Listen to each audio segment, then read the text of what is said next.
রাসূলুল্লাহ সাল্লাল্লাহু আলাইহি ওয়াসাল্লাম বলল যে দেবর ভাবির সম্পর্ক এটা মানে সব থেকে সেন্সিটিভ। শাড়িগুলো ভাই সত্য ঘটনা বলতেছে, আমি চেম্বারে আছি, দুইজন আসলো, আমি মনে করছি স্বামী স্ত্রী। তো ওই মেয়ের তার পার্সোনাল কথা, প্রাইভেট পার্টের কথা যেটা ওই ছেলেটা বলে দিচ্ছে আর কি। তো যাই হোক আমি চিকিৎসা দিলাম, বললাম যে বিয়ে কত বছর হয়েছে, বলতেছে আমার শালি। কি কি কি করবেন কন শালি, তা মানে আপনি কেন এখানে? দাঁত কেলায় হাসতেস। চিন্তা করেন, প্রেসক্রিপশন দিয়ে গেলাম, হুন্ডা বাইকের পিছনে ভব করে টান দিয়ে চলে গেল। এই হচ্ছে সম্পর্ক।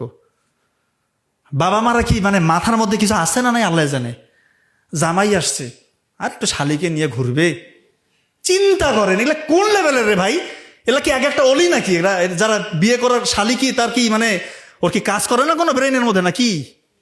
শালিকে নিয়ে ঘুরবে আর ওইখানে অশালীন কিছু হবে না, অবৈধ কিছু হবে না, এই চিন্তার মধ্যে আছে না?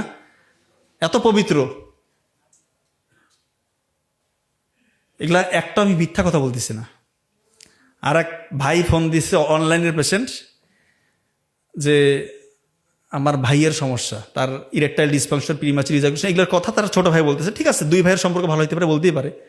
আপনি আপনার ভাইকে দেন, বলতেছে ভাই নাই ভাবি আস। ভাবিকে বসা এগুলো কথা বলতেছে, তার ভাই নাই। ভাই নাই কেন? ভাই লজ্জা পায়। চিন্তা করেন অবস্থা। এই হচ্ছে পরিবারগুলোর অবস্থা। ছোটবেলায় একটা কার্টুন দিয়ে দিচ্ছেন, কার্টুন দিচ্ছে না বাচ্চাকে, আমার বাচ্চা স্মার্ট, কার্টুন চালাতে পারে, মোবাইলের হেভি জানে। আমার ছেলে না স্যার, আমার দেখেন না স্যার, এই অনেক কিছু জানে, নিজে নিজে সার্চ দেয়, ইয়ে করে, 7 বছর বয়সে। আরে বাপরে বাপ, মানে খুব গর্ব ফিল করে ওরা। কার্টুন দিয়ে দিচ্ছেন, ব্রেন থেকে ডোপামিন রিলিজ হচ্ছে, সে অভ্যস্ত হয়ে যাচ্ছে যে আমার এখন সে হাই ডোপামিন যে কাজগুলো থেকে রিলিজ হবে, সে তার ওই কাজগুলো তার করতে হবে। হাই ডোপামিন রিলিজ যেগুলো কাজ থেকে হয়, হ্যাঁ, এটা তো বাবা মা জানে না।